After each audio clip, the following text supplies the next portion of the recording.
I don't know if like what level of artificial intelligence will happen, but there will be progress, certainly. And it may be very, very big progress. If there can be, there probably will be eventually. And so the question is, what should we do about it now? I don't think the answer is to give up. I'm Jeremy Lakash, a retirement community CEO living in Eureka, Illinois, and you are listening to the Vance Crow Podcast.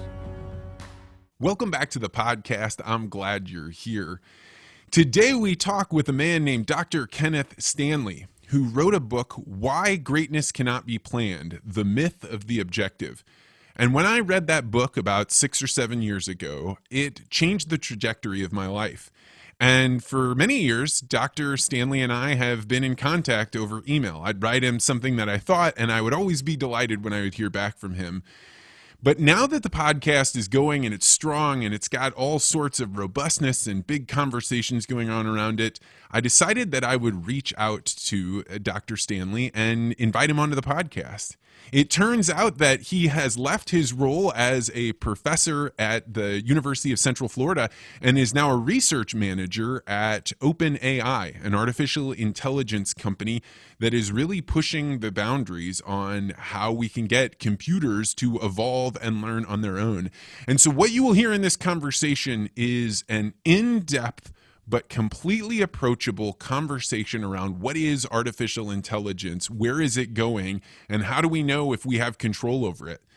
But after we get through some of these topics, we start diving into what Dr. Stanley knows from a personal side. We talk about raising kids. We talk about how his understanding of evolution and artificial intelligence and curiosity and the novelty search have impacted his life and what he thinks it can do for other people. This is a fantastic conversation, and I am delighted to bring it to you. If you're enjoying these types of conversations, you've probably heard me mention the Articulate Ventures Network, and just last episode, I mentioned a Dunbar number. We know that the network is valuable because we've developed a community and we have a culture that we're trying to make possible to grow. And we know that if the numbers grow too quickly, we won't be able to keep what makes it special intact. So we have decided to limit the membership to 45 people from the last time I mentioned it till January 1st. And we've already had a bunch of people sign up. So if you've been thinking about it and you've been wondering, is this the right community for me? When should I do this? I would recommend doing it now because we are going to fill up and I'd love to have you there. So if you'd like to learn more, go to network.articulate.ventures, where you'll find all sorts of interesting people, activities, and a way to find a shelter from the tragedy of the commons that is the rest of social media.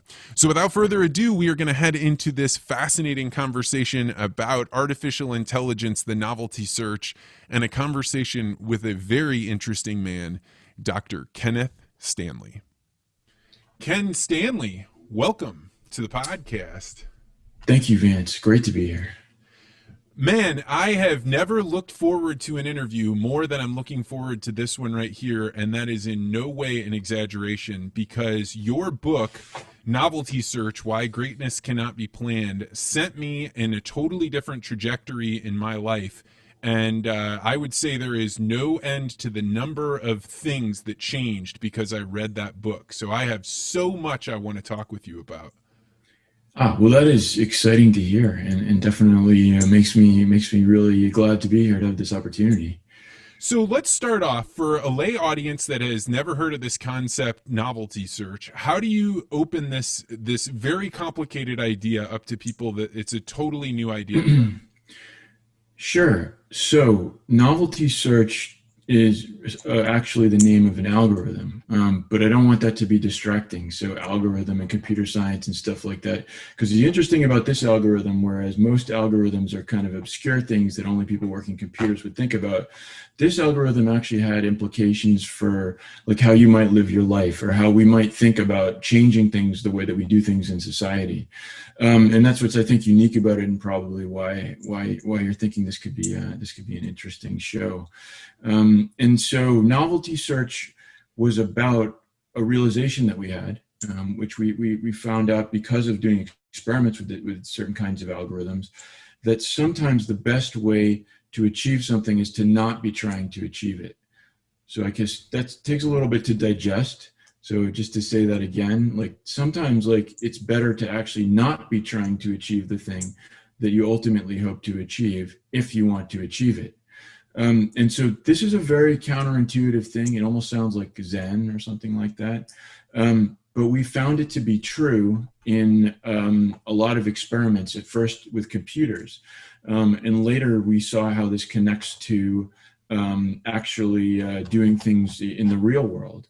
But to actually connect it to the computer experiments, just to make a brief introduction of what it actually is about, it basically is saying what we're going to do, since we're not going to actually try to do something specific, instead we're going to just try to do something new or novel, which is why it's called novelty search. And what we're going to always be trying to do every step of the way is to try to get more different from what we've done before than we are right now. And what this should do then is it should lead to us making discoveries of things that we wouldn't have realized are possible if we had just been trying to move directly towards some objective. And the funny thing is, often we might fail if we tried to move towards a specific objective because it might be really complicated and hard. But if we were doing novelty search, we actually might end up solving some problems. Maybe they're problems we didn't expect to solve, but that we would not have been able to solve if we were trying to solve them. Yeah, it's one of those things that when you start to break it apart, at first you're like, well, then how can you use this to get anything done? Because if I don't have an objective and I don't know what the other side of the river looks like, then what does that even mean for how I should move forward? Yeah. So, and that's a common question about this. And so the first thing to answer that question I want to do is just clarify that we're talking about really ambitious, really blue sky types of achievement here. Like, how am I going to do something that has never been done before? So like if we were talking about more modest things, like I need to get breakfast this morning, like then this doesn't make any sense at all.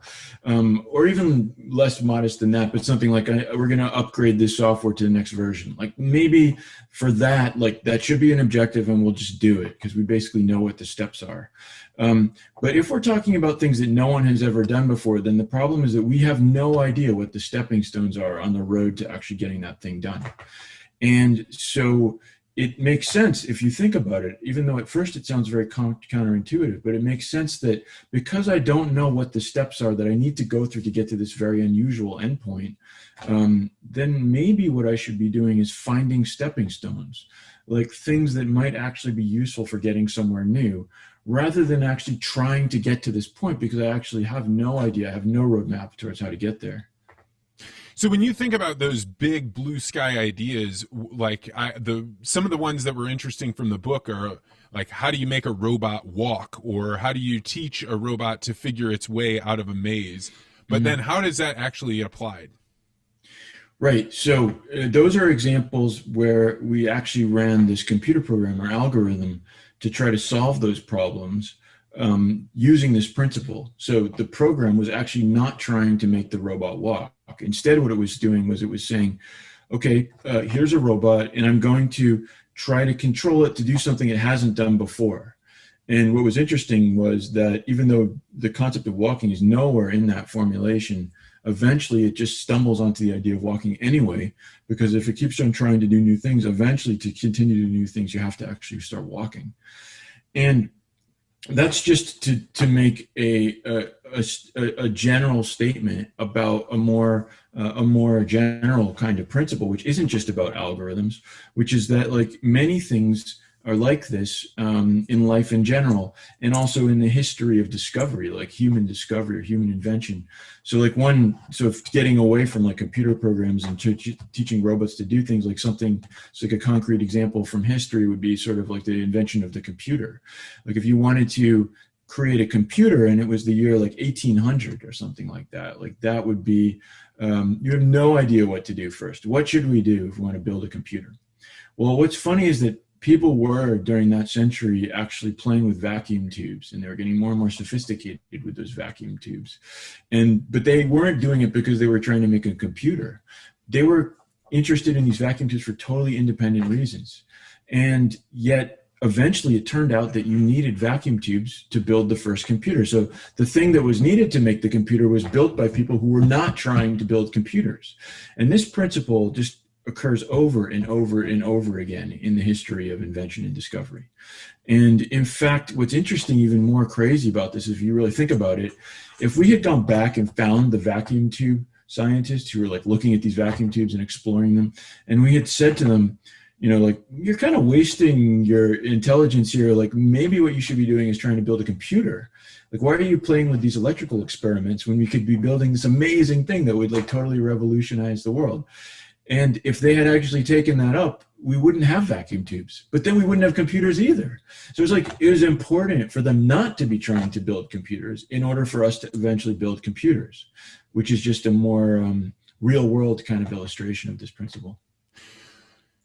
So when I read through your papers, you start talking about how this compares with evolution or coevolution and these different concepts. And it's an interesting point because evolution, when you backwards engineer it, when you look at like, hey, where'd it go? You say, oh, it looks like it was intending that you were going to get these biped, apes, and then they would turn into humans. But that's not actually, the intention wasn't there. It was like each evolution gave it some level of competitive advantage, and then that competitive advantage then was allowed to flourish. Is that the same thing, or how do you make that bridge? Yeah, there's a really strong connection to evolution with this novelty search kind of thinking, which is the realization really is that these kinds of achievements that are like really blue sky kinds of achievements, like a computer or something like that, they generally happen because of long chains of innovation that had nothing to do with that final discovery. So like the vacuum tubes, like people weren't seeking computers when they were seeking vacuum tubes.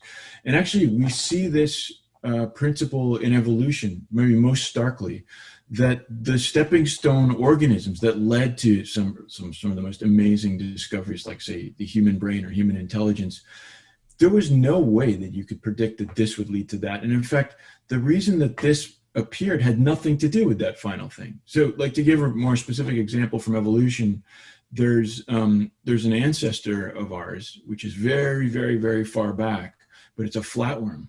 And in fact, I believe that the flatworm is the first time that we see bilateral symmetry, like in a lineage in the tree of life. And so this is interesting because it appears like in hindsight that like you needed to get bilateral symmetry somehow to get to humans. So like you needed bilateral symmetry to get Shakespeare.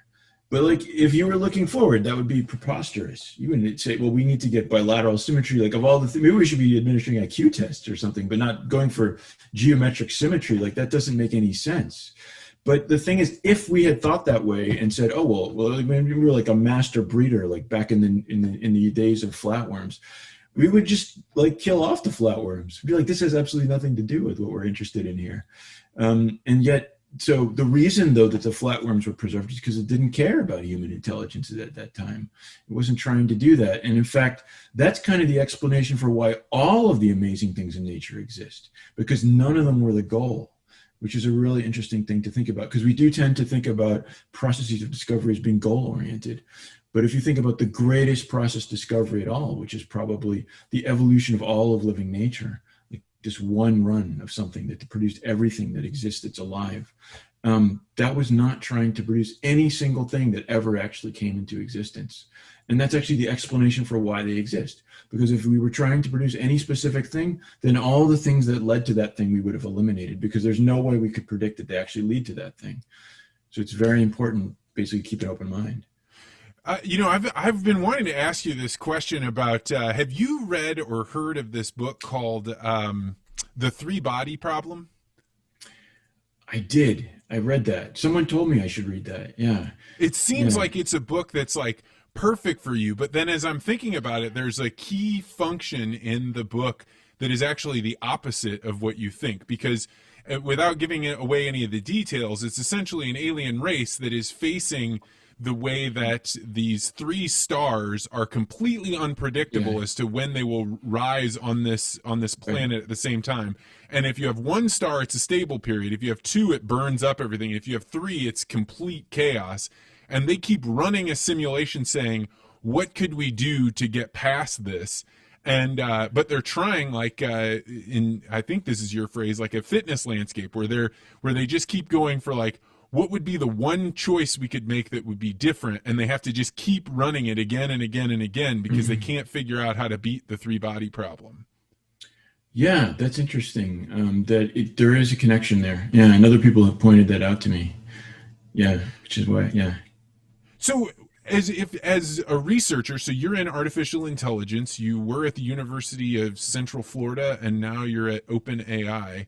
When you start applying this to your own career, does this make you have like mental breakdowns then? Because it's like you want to have, human beings, we want to have progress, we want to know where we're going. How does somebody like you then begin to integrate this into your life?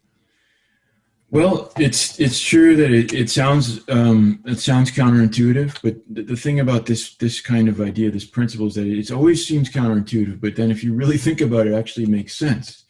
And so, like, the way that I think about it is that instead of, like, if I was trying to do something like, I guess, trying to create AI, that would be very objectively driven. That would not be like a novelty search. And then I would basically need to say there's some measurement of progress, like here's what I'm trying to do on the road to this final far off achievement that I'm trying to get to. But I can approach that differently, because I mean, probably that's not a great way to do things in general, just because it is such an ambitious thing. It's kind of blue sky that we may not know what the stepping stones are. And so another way of thinking about this is, instead of trying to make progress, you can try to open up playgrounds, like new places where tons of low-hanging fruit might exist, which then lead us to gaining huge amounts of insight that can lead us to another step. So by playground, I kind of mean stepping stone, but I call it a playground because it's like a place where you can play around and try new things. And so I think I try to seek out like new playgrounds, like something that is like involves so much possibility that it would just be really interesting to explore there, as opposed to, oh, this is better than something else, which is a more kind of objective view of things. And so it's really about being keyed in on what's interesting at any given time. And that word constantly comes up when talking about this novelty search stuff, is the word interesting or interestingness. It's like, that's another kind of way, maybe a better way than saying novelty, is saying what's interesting. Like, I do things because they're interesting, not because they lead towards something where I know where they're leading, because often things are interesting and I don't know where they lead, and that's why they're interesting. And I'm willing to pursue things that are interesting. And I also believe that that's not a random statement. Like, some people are like, well, it's just totally random, you just like it, who's to say that this is actually useful? But I think that if you think something is interesting and it's in an area where you know some things, like you're not completely ignorant, then probably, we should take you somewhat seriously. Like, you have an instinct. That's one thing humans are good at. We have like a nose for the interesting, and we can follow those intuitions and see where they lead. When I read your book, I had not dove deeply at all into philosophy. I mean, I'd taken a few classes in college and I just kind of stumbled around. But in the last few years, I've done a bunch of reading into Nietzsche and Goethe and Carl Jung. And I would say that as I read what they're talking about, and as far as being interested or finding your Daemon, it all appears to me that they are saying the life well lived is the one where you allow your curiosity, the thing, to capture you and then become inhabited by it in some way. And I don't even think they mean it in some like cosmic religious way. They're basically saying there is something deep inside of you, that voice that says, you should go over there, even when everybody tells you, hey, that's a bad idea, you shouldn't go over there. And there was one day when I was sitting around with my buddies and we were talking about novelty search, and it cracked into my mind, just like suddenly, novelty search is the Daemon in some way. Yeah, that is an interesting insight. It does seem compatible with that idea, and I know philosophers have said some related things. I think we have quotes from a couple of them in our book, actually, that we used like to just represent the ideas in novelty search. They're not actually completely new. I mean, people have had thoughts like this for a long time.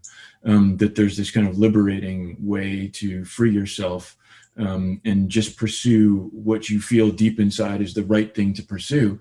And there may not be an objective justification, like, why are you doing this? Like, why are you going to art school? Like, when you could just become a doctor, but you just feel deep inside, like, that's just what I'm meant to do. I just feel like I should do this, which I mentioned that since I visited an art school and met all these artists, and they were telling me about this.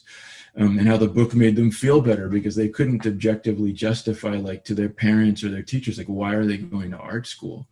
And so I think, that what's new here, I think for a long time, maybe millennia, people have had this feeling like that there's a kind of way to liberate yourself where you just follow your passion. But I think what's new here is that what we're saying is there is a principled justification for that.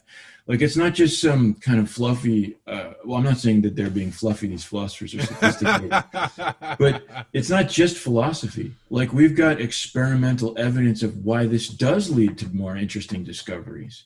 Because of the fact that we don't know where the stepping stones lead, somebody needs to go down those unknown stepping stones and find out where they lead. And it's true, they're not always going to lead somewhere good. I mean, that's the price of exploration. But on the other hand, the price of not exploring is that you'll never find all those amazing things that are out there that we don't know the stepping stones to lead to them. And so it is the new thing, that maybe the new insight here is that, yes, this is a appealing philosophy, but it's also principled to actually follow the philosophy. It is the way that we make great discoveries. And therefore, you should not just feel good for yourself, but you should feel good that you're justified in actually doing it. Your book was a very odd blend of being, computer science-ish, but then also kind of self-help would be a little bit too fluffy in and of itself. But who are you intending would read that book when you wrote it?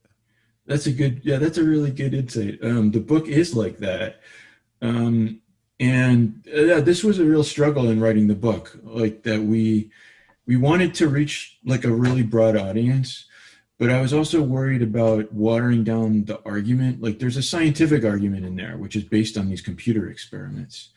And that's like very computer sciencey. And the thing is, like, what I realized that the ultimate conclusion is like very self-helpy in a way.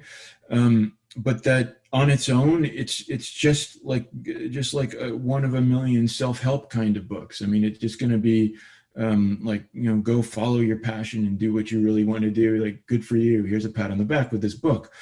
But I wanted it to be like a serious scientific justification. So the book, in effect, would be like a weapon. Like, you could really, because there's a lot of people who won't let you follow this kind of path, like in practice, which is one of the reasons we wrote the book. Like, my perception is that society, like our society and our culture, is totally about objectives. Like, from when you're just a little kid, like, you're driven by metrics and objectives, like measurements and whether you're going on the right path. And then we know where you're supposed to get when you get to the end point. And every step of the way, you have to justify yourself. You're justifying yourself to your boss, to your teachers, to the people who provide you funding, whoever it is. It's all objectively driven. And so I think that is, to me, is the status quo. And the book is supposed to be a weapon to argue against the status quo. And so for people who feel like things need to change in their organization, in their school, in their discipline, like, if you think things need to change, or even in your family, like, I don't think it would be effective just to have a self-help book that makes you feel better about yourself. I think you want something which is really, really grounded in serious scientific evidence and arguments. And then you can use it and you can say, look, you should look at this book. This has a very serious set of evidence that justifies the choices that I'm saying we should really make, why we should change as an institution. And then when going through that reasoning, I realized that it comes out to this bizarre amalgam of things. It's like this self-help / like science book / computer science. And it must have pissed everybody off, right? There's no publisher that was like, yeah, exactly. We really struggled. I mean, we had an agent for a while who was like kind of works in the popular publishing, like regular publishing industry, and he was suggesting things to water things down that would make it more appealing to like mainstream publishers.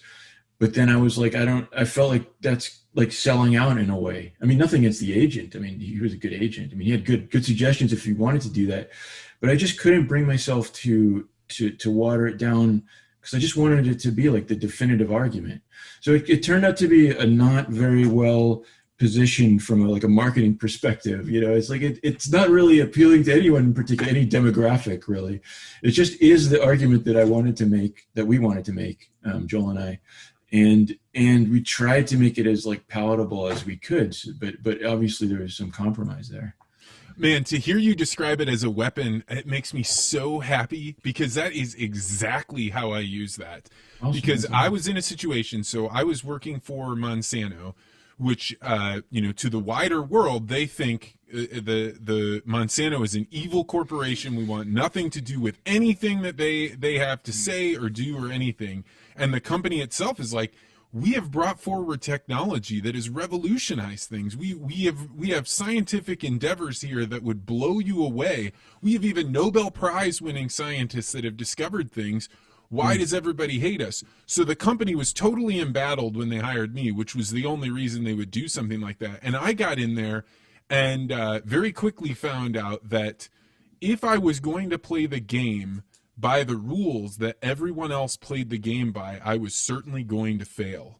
And when I came across your book, because I was looking for a language to describe why the strategies that they were using and that their PR company was telling them they should use, but just doing them harder or doing them with more money or doing them faster was not going to work. And once I had that, and I had this concept of you can hit a local optima where it doesn't matter that if you keep going, unless you're willing to go down and search for something that is not as efficient or as effective, then we're not going to be able to make anything happen. And I used your book to describe why we should do a Reddit AMA.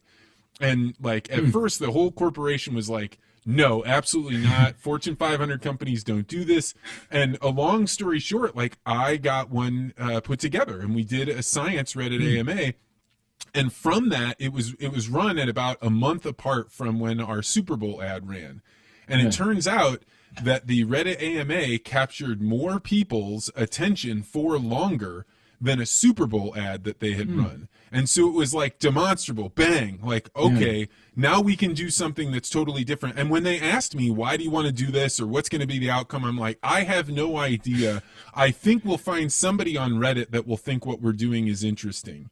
And all of these other things started cascading from that. And so we were able to reverse the polarity where at first they were like, what we should do is pay to go get on stages. Let's sponsor conferences and then we'll get 5 minutes to say our piece. And instead we got into the position where, hey, if the world thinks that you are North Korea, then you don't have to pay to get on stages. You just have to say, I'm willing to come talk and I'll answer any questions you have. And they're like, oh, here you go. We've got a chair right here. We've got lots of questions for you. And so for me, when I had the thoughts from your book, it gave me a language to be able to describe to a scientific business community why we should try these things. And for a long time, until I eventually went over the edge, I was able to do things that they never would have let me do had I not had the language of that book. Wow, that's a great story. I mean, that's gratifying to hear that. That's what the book is for. Yeah, it's supposed to empower people to do that kind of thing. So there's a bunch of like more abstract things that I want to talk about, and I'm glad that we've been able to kind of talk about your book and kind of this concept of novelty search. But before we go too far, like, who are you, Ken Stanley? Like, I never let you introduce yourself or what kind of work you do. I just jumped right in. Yeah, so I mean, my main work is in artificial intelligence, and I've been interested in AI since I was a little kid, like around 8 years old. And I was interested in, when I was 8, I wanted the computer basically to have a conversation with me at that time. And I wanted to kind of program a chatbot is really what I wanted to do. I could program a chatbot, like I used BASIC because that was a computer language on my Commodore 64 computer. But the problem was it was boring, like, because I knew what it was going to say. So I was like, that was really kind of disappointing, it'd say, hey, what's your name? I'd say Ken. It'd say, hi, Ken. At first, it's like, wow, I got it to actually, it's responding to me and saying hi. But then after a while, it's pretty boring because it always says that. And so I think even back then, I realized I wanted to be surprised. Like I wanted to be surprised. And like as I moved forward in artificial intelligence research, I think I always was like leaning towards, I wanted to build a system that would do something I didn't expect, which is so related, to like novelty search and open-endedness and the kinds of things discussed in the book. I guess that it's not a coincidence. I mean, even though I wouldn't have been able to say anything like this book back then, or even like, when I was in my 20s. But like I was just moved. I guess there's something about my personality that is very open-ended leaning, and doesn't like being told that I have an objective. I guess I'm a little rebellious, I think. I think I should be able to do things just because they're interesting. I get really annoyed when people want like more justification than that. And so somehow this is somehow suiting my personality. But it's kind of surprising because I never was trying to.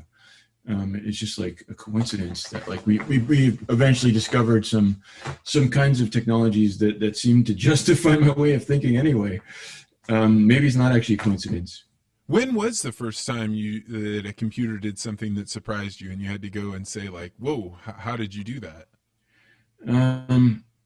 That's a good question. It's probably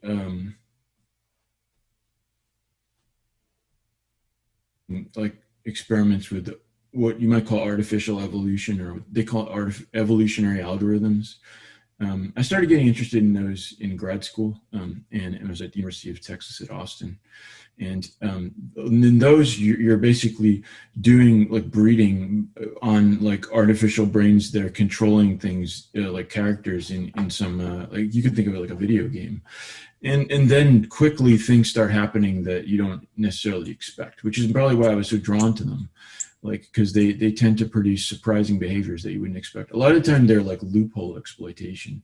Like you'll find out that there was something in the game that was like a way to cheat and you didn't even realize it. And then it'll just quickly lock in on that and find that. And that's not really what you wanted, but I found it kind of satisfying because it's so surprising. It's like, wow, this thing is thinking. It's like it came up with something I never would have thought of.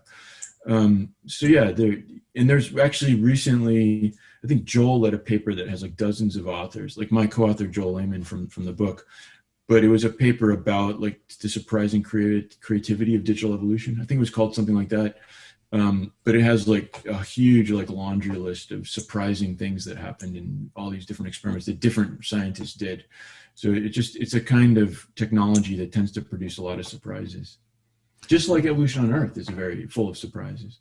Yeah, and like Evolution on Earth, when you start breaking it open, when I read Matt Ridley's book, The Red Queen, where you start figuring out like what were the competitive strategies that allowed something to and it's funny to even call them strategies, right? Because strategies implies that they knew what they were doing in some way, right? It's almost like water seeping into the cracks that were there that nobody even realized the cracks were there, or that the water could get in that deeply. But like when you start looking at the different way, the branches that have come off in that kind of fractal radiation concept, it's an endless pit. You could just fall down inside of those different evolutionary strategies forever. I like the water seeping down metaphor. That's similar to, I mean, I sometimes think of it as like spilled milk. So it's actually a similar metaphor.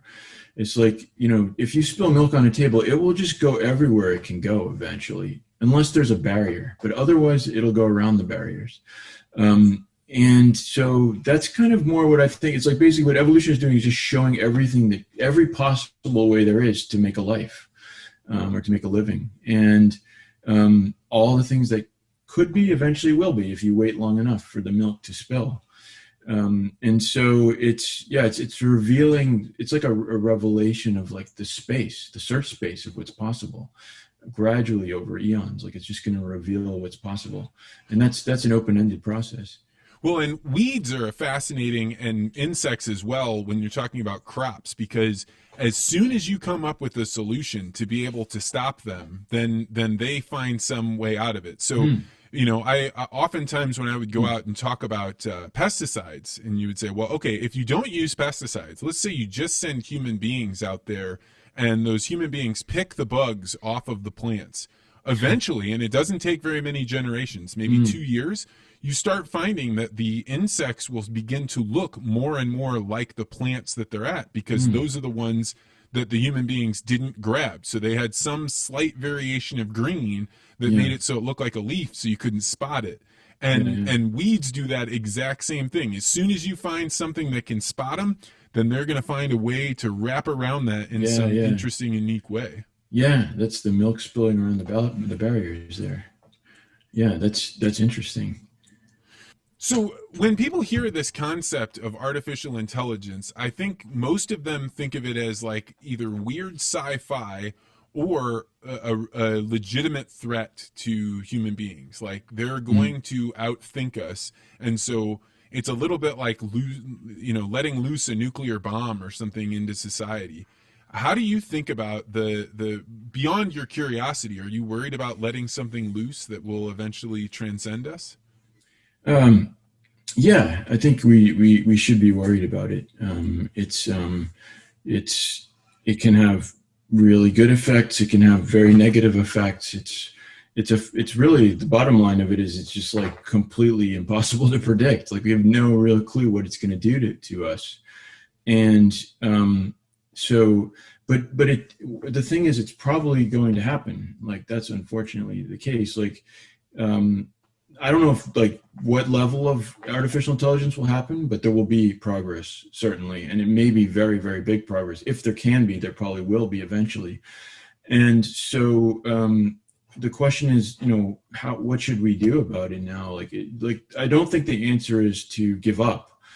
Because the problem is that not everyone will give up. Like some people will always be pursuing it no matter what. So if the only people who give up are people who are like worried, like maybe something bad will happen, then the only people working on it are people who don't care if something bad happens. And that seems like a really bad idea. So I do like when I've thought about it for myself, like, should I not be involved in this because something bad might happen? But then I'm like, but if the people who are worried about something bad happening all just decide not to be involved, then who does that leave? It's just people who don't care about that. So I do think that we should pursue the potential good outcomes as participants in the process of making advances in AI, and hope that we can then help to sway like the overall community of people working in this to move in the directions that are safer. And more beneficial to humanity, because there probably are a lot of benefits that we can have, but there's going to always be some uncertainty. When you're sitting around with your friends and you're having a highly open conversation, what are the dangers that you guys have elucidated so far? Well, I guess that the more near-term dangers probably are more economic. I mean, it has to do with things like jobs. And job replacement or loss of jobs, and then in the long term, you have like radical designs of the entire society. I mean, that could happen. Like if AI can do anything that a human can do, and then you have like Terminator-like scenarios and stuff, which I think are maybe not. As they seem a little bit too far off, I think, to be immediately worrying. Like that seems like the most popular focus of like science fiction is like Terminator style stuff. But I don't know that it's that likely of a real worry. But it is something at least you want to be aware that, like, if you don't want AIs to try to do something to hurt us. So yeah, there's a whole spectrum of bad things that are worth considering. And I think like that the best thing to do is to really seriously try to engage with these bad outcomes at the same time as doing scientific research to advance the technology. We have to do everything. Actually, OpenAI does try to do this. I mean, they really try to think about these things too. The new place that I'm at right now. So what is OpenAI? OpenAI is a company that is researching artificial intelligence, and it's probably fair to say it's one of the leaders in that.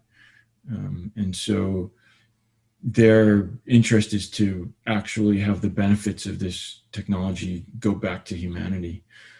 So that's what that's what they're trying to do.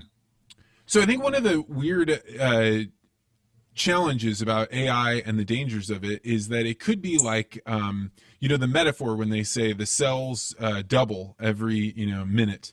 And when is the glass half full, and then the next time it doubles, now it's all the way full. So it's like, you don't really see it coming, but because it's exponential growth, it's like happens in an instant.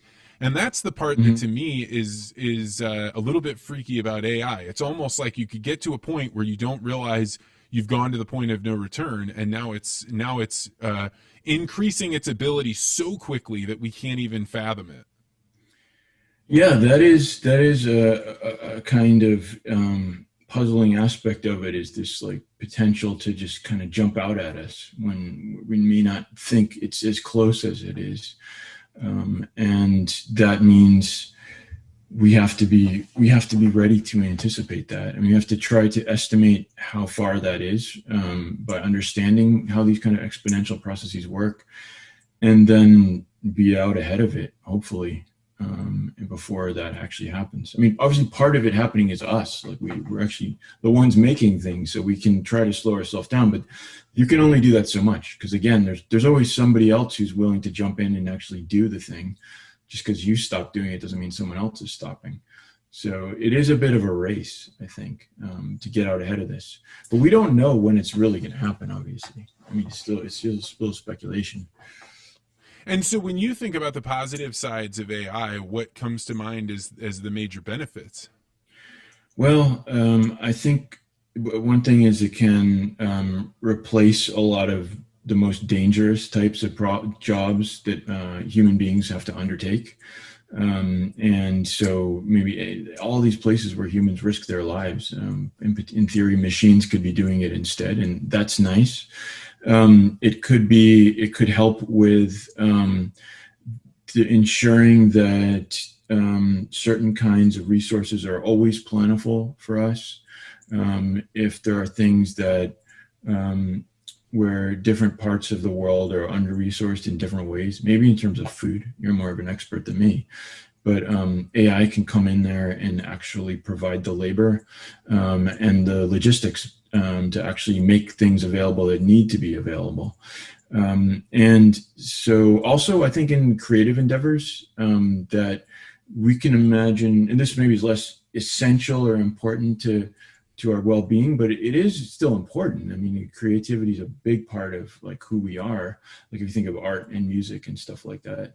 And it can, I think what it can do is it can allow us or regular people to be more of a part of the production process as opposed to just consumption, because most of us just consume this kind of stuff. But we can unlock, I think, a lot of our kind of implicit preferences about like what appeals to us and what doesn't appeal to us with AI, and make many people into artists that aren't right now, into really good artists. And that can be fun and change like the whole landscape of like creativity. Wow, that is super interesting. I did not expect that. So what do you mean? Like, I mean, it's not going to make people piano players. What will it do instead? Well, I think it might. Well, I guess what I think is there's two things. Like first is there's a difference between implicit and explicit knowledge. Like explicit is like the ability to actually make something that you want to make. Like you want to make a really nice picture. Like you know explicitly how to do it. And most people lack that. We don't know how to do that, except for like really good artists. But implicit knowledge, like we all have, like almost anybody can look at a picture and say whether it's good. And so that means that you have a lot more ability with respect to art than you actually can explicitly express. Because you can't really explain like why is this a really good picture? I mean, if you could, then maybe you would just draw it ultimately. But you can judge it. And so I think AI has the potential to flip this implicit to explicit.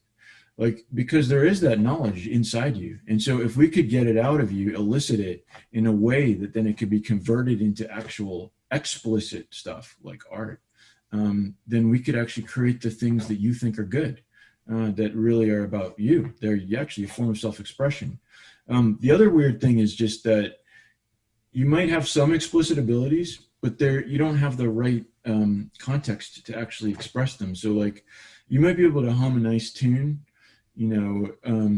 but like, you don't know what to do with that. Like maybe you could even come up with a new tune. I think I don't know how many people can do that, but I can do that. I could just hum a completely new tune, but I'm not a musician. But someday, just hum it into the AI and it will create the piano, and it'll give you the whole band. It'll create a whole symphony around it, and it'll fix all the rhythm and everything that's imperfect about what you did, and it'll be your creation. Now, if everybody could do that, I mean, could you imagine like the gigantic like typhoon of just new art and music that would be coming out constantly? Like everybody's implicit abilities would be just like amplified. It would totally change the landscape of like everything. Well, this reminds me of a study that was done one time about art. So they brought a group of subjects into the room, and they showed them two pieces of art. And one was abstract, and clearly somebody had spent a lot of time on it, and it was, interesting. And the other one was like one of those kind of hang in their kitty kind of obvious pieces. And they said, okay, they broke them into two groups. And to the first group, they said, you can have either painting, but you have to explain why you chose the painting. And it turns out that a huge percentage, something like 80% of the people that had to explain why they were going to choose one painting over the other, chose the hang in their kitty. But if you were in the group where you didn't have to explain, you just got to pick up your painting and leave, people chose the abstract one. Now, that wasn't all that interesting until you fast forward about 6 months, and then they come back and they say, hey, what did you do with that painting? And the people that chose the hang in their kitty because they had to explain which art they were choosing, almost all of them had either put it in a closet or down in their basement or given it to a friend. Whereas the people that had chosen the abstract one, almost all of them had hung it up somewhere. And there's something like really important about allowing people to feel something or absorb it without being able to describe it, that altered what their preferences were, and then ultimately how much they wanted to be around that piece of art. Yeah, that is very interesting. That's, it shows something about, I guess it's about stepping stones. Like somehow that abstract thing leads to like more interesting follow-up thoughts than just a simple thing. And I guess that resonates with people as long as it's framed the right way, like where they realize that they are allowed to do that. And so, yeah, I think AI can help to like kind of explore those aspects of people. So AI is not just about AI, I mean, it's also about us. I mean, its interaction with us can help us to learn about ourselves and bring out more of our abilities. And that will be, I think eventually that will be a big thing. That will be amazing, I would imagine. Yeah. Something a game that I play with my friends is I'll ask them to picture a room that we've both been in, or a space that we've both been in, and I'll say, okay, draw that space for me. And there's an interesting thing that happens, and I've only ever seen two branches break off. There may be more, but I'm interested. If I were to ask you, hey, pick out a room, describe for me how you would draw that room. How would you think about drawing it? If we would pick it, sorry, actually part of that cut out. Sorry about that. So if you and I were both to know some space, some room or some building, and I said to you, Ken, I want you to draw for me that space so that I can see it too, how would you go about drawing that space? If we both knew, if both of us knew a space, yeah, I guess, how would I draw the space? So I guess I would try to draw the landmarks that are most likely to help you remember which room I'm talking about or thinking about. Would it look more like a blueprint, or would it look more like a painting? Um, Like, would you be in the subjective experience, or would you be over top of it looking down? that's a good question. Um, I guess I would, um, maybe I'd go for the subjective, for me. So because I don't know if you would recognize right away the overhead view, because that's not the way we experience things. So I think I'd go with subjective. That's interesting, and I'm the same way. So it's interesting because I think there's really only two branches. I've only ever heard people describe it. So a lot of my friends who are much more on the technical space, my wife is an aerospace engineer, my buddies are data scientists, right? They draw it from that blueprint perspective. And they get the spatial things correct. You know, they know about how large the room is and how large the walls are relative to each other. And me, I can't do that. And if somebody draws one from above for me to look at a blueprint, I cannot tell you what that room will look like. I could build it because I worked with blueprints and I learned how to do building, but it will be a surprise to me how that building will look. But if I were to draw it, I have to actually walk into the room in my mind and I have to look around and then I see things. And so the walls are not the correct dimensions, the space is not correct, but the things in the room are super high fidelity. In fact, if we had shared it, I'd be able to tell you what it smelled like or what it sounded like in that room. And you're one of the few people, I really expected you to say the blueprint view. Huh. And so what does it tell you then? What does it mean about me or somebody to take the subjective view? Well, I think that it has something to do with the way people record memories, right? And I think it also says something about, and not always, but the way that you experience things like books or the way that you experience maybe other pieces of art or any sort of experience, right? Like, do you view it from the zoomed out lens or is it your own personal experience? I don't know that that's necessarily true, but it's something that I find infinitely interesting who chooses which path.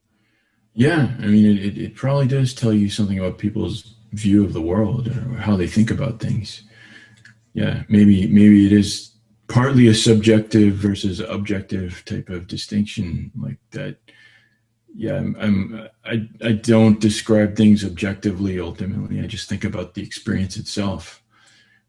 Man, that is shocking to me. I really, really would have expected you to be more of the objective, and it's probably some bias that I have towards thinking that people in the computer science are, typically more on the highly objective, tune out as many of the as much as the noise as you can, which often feels like the subjective experience. Well, they may be. I mean, maybe most people are in computer science, but that's an interesting point because the book, our book, which is called "Why Greatness Cannot Be Planned," but the subtitle is "The Myth of the Objective," and so it's a big argument not just against like planning, but against objectives.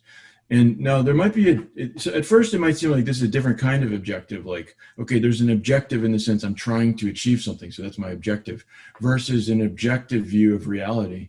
But I actually think those two things are very, very similar to each other, very connected to each other. So like people who really like objectives, like pursuing an objective, also like to think objectively, because like objective thinking is very like metric driven. It's like you're trying to accurately reproduce something in a way that's measurable so you can like prove it to somebody. Whereas like a subjective view of reality is much less metric driven. It's just basically, well, that's the way it is to me. It's more of like an artistic view of reality in a way. I'm trying to give you a sense of what it was like from my experience. And so when I think of something's interesting, it's completely subjective. Like I don't have to prove to you it's interesting because I'm just saying it's interesting to me. I know we don't all share the same interests, and that's my subjective viewpoint. And I think that this kind of subjectivity, this is interesting when you talk about computer scientists and you say, they might tend to be objective, because sometimes I've thought like there's a missing view of computer science, or at least artificial intelligence, which doesn't get talked about that much because we think of it as a science, which is to think of it more as an art. Actually, I wrote a paper on this too at one point. But when I was thinking about this issue that like, if I create an algorithm like a novelty search, am I actually behaving as a scientist, or is this more of a work of art? And it's not clear to me why we assume this is science. Like we feel very proud of being scientists. So nobody really would want to say, I'm not a scientist. Like that would not be a stamp of pride. But the thing is, like, if you really think about it, creating an artifice, like an artifact, I mean, it's called artificial intelligence. You're talking about artifice. Like creating an artifice is what art does, right? I mean, if you paint a picture of an apple, nobody thinks it's a real apple. There's no like debate, or like we don't try to measure and check to see, is that actually an apple? Like, does it actually work like an apple? It's just a picture of an apple. It's really about your subjective experience of apples is what you're doing. So if I create an algorithm, which is somehow supposed to resonate with some kind of process that you see in nature, why should that necessarily be objectively validated? Like that just is an impression of something that I experience in nature. And so I think art algorithms can be subjective experiences that are basically, there's only a small group of people that can actually appreciate it because they have to understand the algorithm.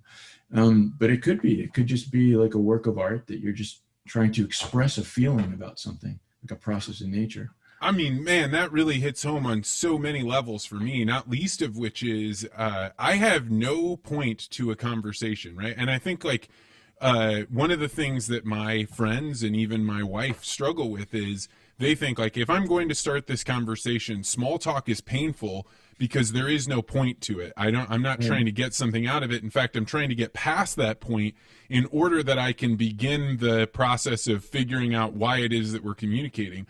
Whereas for me, I don't even think of it as small talk. For me, it's like we've just hit a new search space.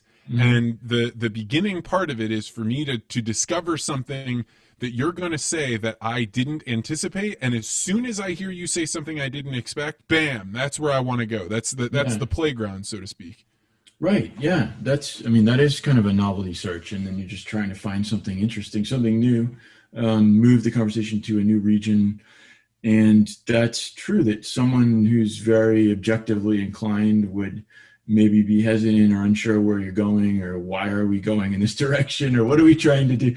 I mean, people who are thinking objectively are worried about that. Like, where are things going? They're always worried about that. They're trying to get to an objective point. And I'm not trying to caricature people, because I think the same person can be objective in one situation and less so in another. So it's not like people are just stereotypes or they're always thinking objectively. But it's often the case that people are thinking that way. And then, that we miss this opportunity just to explore. And conversation is one way we can explore. So tell me about, what do you do when you're not working, right? Like what is your search space for things that are fun, or the subjective experiences that you enjoy the most? Yeah. I guess in reality right now, it's mostly just taking care of kids. And that is a form of exploration. So I definitely actually enjoying it. How old are your kids? 1 and 6. Okay. Wow. So you have those are totally different frames of life. Yeah, they are very different. Yeah. Yeah, it's true. It's funny to see them interacting with each other. Because the 1-year-old really wants to be doing what the 6-year-old is doing, but he doesn't understand at all why or what's really going on. So kids are a huge place to learn and explore, and you don't have to have an objective, that's for sure, like to really get a lot out of interacting with kids. But I like things that make me feel a certain way. So for some reason I like things that are tall. I like tall buildings and like tall mountains and stuff like that. And I don't know why, and I have no objective. So if I can look at them, and I feel good. So I try to get near things like that and look at them. Have you ever been to Tulsa, Oklahoma? No, I haven't been there. No. So I love tall buildings as well. And, you have the experience of being in Manhattan, where you're surrounded not just by the tall buildings, but all the noise and all of the chaos that's around it. But when you go to Tulsa, it's like you've just stumbled into an Ayn Rand novel, and there's very few cars, and you know that these big, beautiful, ornate buildings are actually empty, but you stand in their shadows all of the time because like in every direction and it was built during the era of oil, and so there's these grandiose buildings, and there'd be no reason to tear them down, although there's no reason for them to be full. But it's one of those places that when I go to it, I've been there twice. I mean, like, I could just go wander around in that space because of the way that it makes me feel. It's a truly profound experience. I've never heard that scripture tells us, so I'll have to, hopefully someday when travel is actually something people do, I can actually try that. Well, and it's actually a really weird juxtaposition because it's also where all these train lines come in. So you can go into these spaces where they're totally wide open, and then you walk another 500 yards, maybe half a mile, and then all of a sudden you're in the middle of all these buildings. So it is an experience. Yeah, that sounds cool. I have to check out Tulsa. And so, Ken, you're kind of on the edge of artificial intelligence and what's going to happen in the future. Does it feel like the edge to you when you're going to work every day? Does it feel like, hey, I'm surfing on this edge of chaos?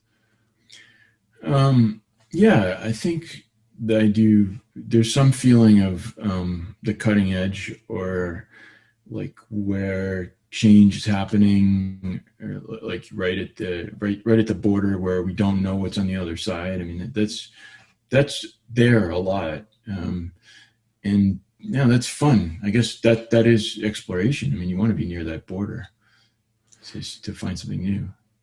I think that's what children has been for me. So I actually just had a daughter just a little over 2 months ago.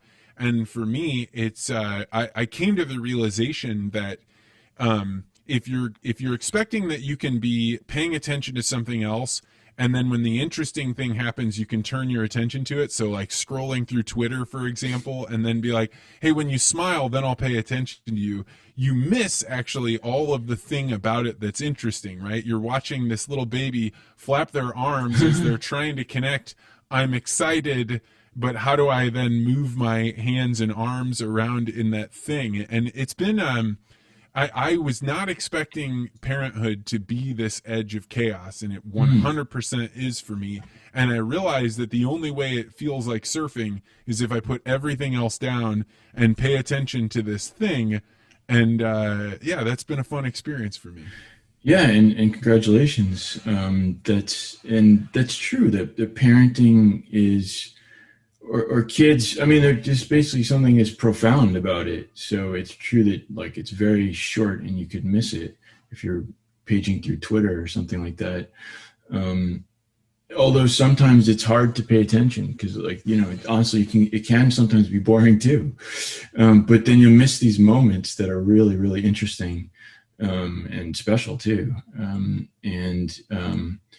Yeah, I was always really, especially with my first kid, I was like super fascinated, like what a baby is, because it's just so strange and hard to relate to what the baby is experiencing.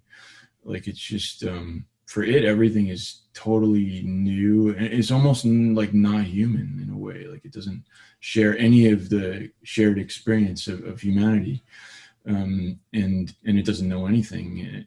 Or in case he doesn't know anything. So like that's just really interesting to watch. Like how does that turn into a human? It's going down some really long path of which I would say is kind of a novelty search. Oh, it's 100% a novelty search. Is right. You know, like how do I get the adults to do the thing that I want when I don't even have language to process what it is that I want? The only thing you really have, you know, the observation that I have about like when you're going to give it a bath, right? Like it gets a little bit cold and then freaks out because its tolerances are so low that the millions of years of evolution have told it, if you get outside of these tolerances, freak out because, you know, to get any, you can't recover on your own. So you're required to force other people to pay attention to it. Yeah. And then there's like strange things like how does it, well, I mean, maybe at 2 months they wouldn't have, but how do they have a sense of humor when they're like 6 months old or something? Like they think peekaboo is funny. but like, why? How did they get this idea that that's funny? Like, it doesn't make any sense. Where does that follow from? It's like sense of humor is just so innate or something. It's like you're like born with a sense of humor. It seems like. Yeah, and that's an interesting thing, like, because I'd been around little kids, but never when it was mine, so I had to pay attention to it so closely. But the fact that smiling isn't there from day one, right? Like, it comes a month and a half in, and then it's only intermittent, and then you're trying to, but like, there's all these things that you think of as like, oh, that's just what it is to be human. And maybe it is, but it wasn't there to begin with. There was some wiring that had to take place and some things that had to connect. And then all of a sudden it's there, and it wasn't taught that. So was it always there? It's like a very difficult concept to wrap your mind around. Yeah, I guess we don't really know. And it's the concept of what's innate is really slippery, because it's like some combination of what's there from the beginning, and then inevitability. Like, inevitability doesn't get talked about that much, but like some things, it's not like an objective driven process where it's like if you start here and I keep on measuring, I make sure that you go there. It's more like if you start here and then you just keep exploring, like, you will inevitably hit this no matter what you do. And that tends to be true on the early stuff. Like when you're starting out on a journey, like the later stuff tends not to be inevitable. Like, it's not inevitable that you're going to be hosting like a podcast. Like, that's not inevitable. But it is inevitable that you're going to walk somehow. Because way earlier in the journey, it seems like just about everybody hits walking. Like when they're in, but you could look at it as an objective thing. Like, okay, it was supposed to walk, so it learned how to walk. But I think maybe not. I think like the baby isn't necessarily thinking, oh, how do I walk? Like, it's gaining stepping stones just by trying things. It doesn't know what it's leading to. It has no idea it's going to eventually be walking. Yeah, and it's different, I think, if you're the second child and I see a behavior that this other child has that I want to get, but the fact that the first one figured out how to walk when they didn't even know that was a part of their, future vocabulary. Go ahead. I mean, I was thinking like the things that lead to walking, like why did it pick those up? Like, it wasn't doing it, like if it had to wiggle its toes or wiggle its feet, or sit up, or it's not like every time it made an advance like that, it was like, okay, this is what I need to do to figure out how to walk. It was doing them for other reasons, just like the vacuum tube in the computer. That's interesting in its own right. I'm going to see if I can do this. Like, I'm not thinking about walking right now.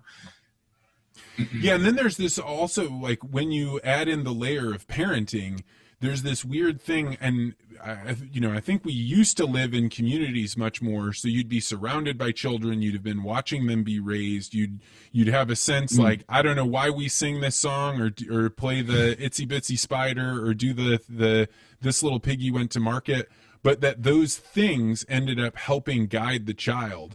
And so now living in this world where I'm having to be like, okay, I know we used to do these songs, I think they're important, but then not really knowing, and like them being remnants of our culture as a thing that has to be passed on in order to be able to help the child get to those things that were inevitable. Yeah, that's interesting too. Yeah, there are these like just cultural things we don't even remember. Like, why is that the way we do things? It's just there. So as a parent, when you think about the inevitability things, but you also think about, by 4 years old, they have got to be socialized, because if they're not socialized, then they're likely not going to be. How do you think about your role in interacting with the inevitability?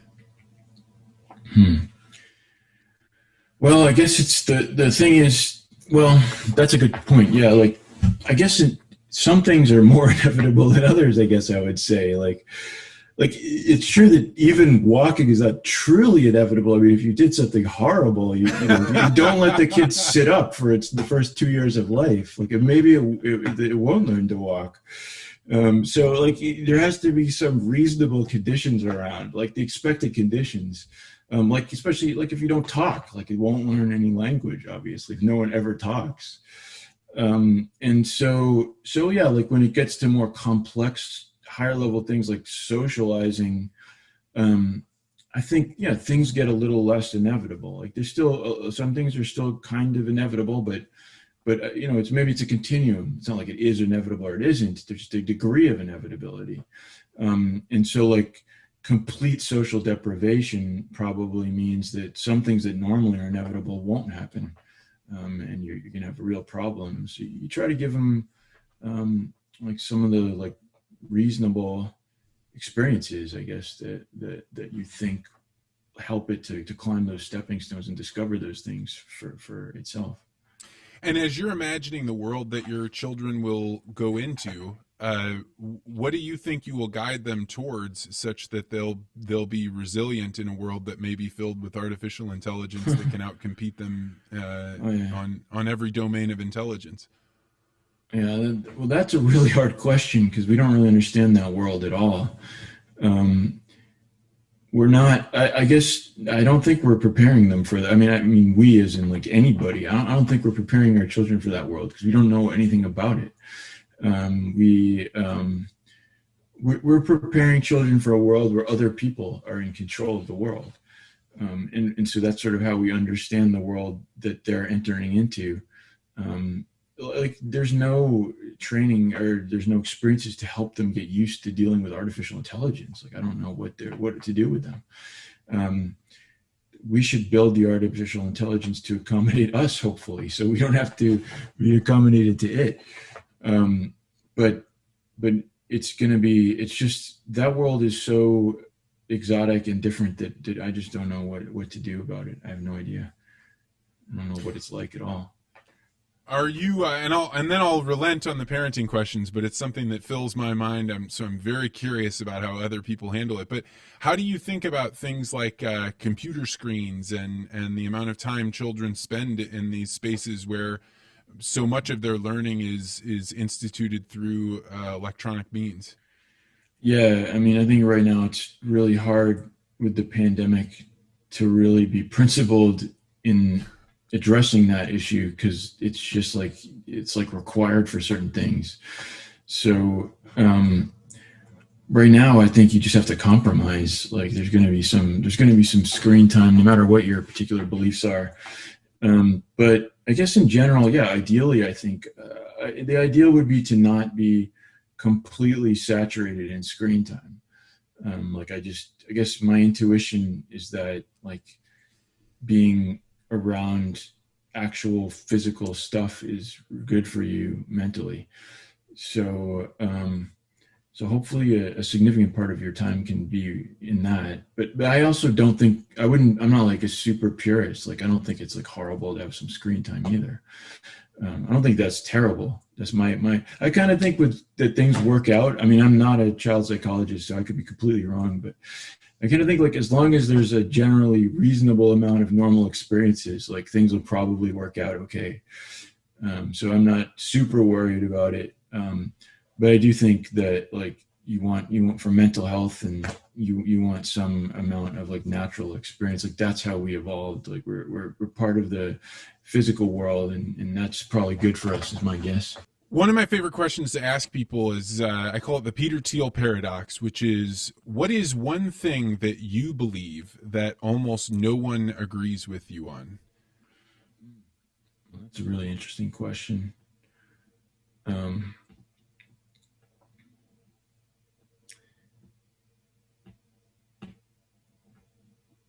me think about that.